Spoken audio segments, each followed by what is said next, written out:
السلام علیکم ورحمۃ اللہ وبرکاتہ۔ محترم بھائی نے یہ ایک روایت بھیجی ہے جی ابو داود کی 5103 نمبر، کہتے ہیں جی اس کی تحقیق کر دیں جی۔ یہ جابر بن عبداللہ رضی اللہ عنہ کہتے ہیں کہ رسول اللہ صلی اللہ علیہ وسلم نے فرمایا اذا سمعتم نباح الکلاب ونہیق الحمر باللیل فتعوذوا باللہ فانہن یرین ما لا ترون۔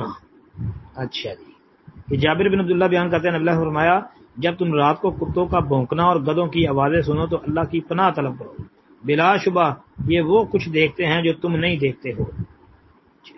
سند حسن ہے اس کی انشاءاللہ۔ یہ سند میں جو راوی آپ کو نظر آ رہا ہے نا محمد بن اسحاق، یہ محمد بن اسحاق ان کے ساتھ بیان کر رہا ہے، یہ ان کے ساتھ بیان کر رہا ہے محمد بن ابراہیم سے، تو یہ مدلس راوی ہے محمد بن اسحاق، لیکن اس کا سما موجود ہے مسند ابی یعلا کے اندر 2327 نمبر حدیث، یعنی 2327 نمبر حدیث پر اس نے سما کی صراحت کی ہوئی ہے، اس لیے سند حسن انشاءاللہ۔ السلام علیکم ورحمۃ اللہ وبرکاتہ۔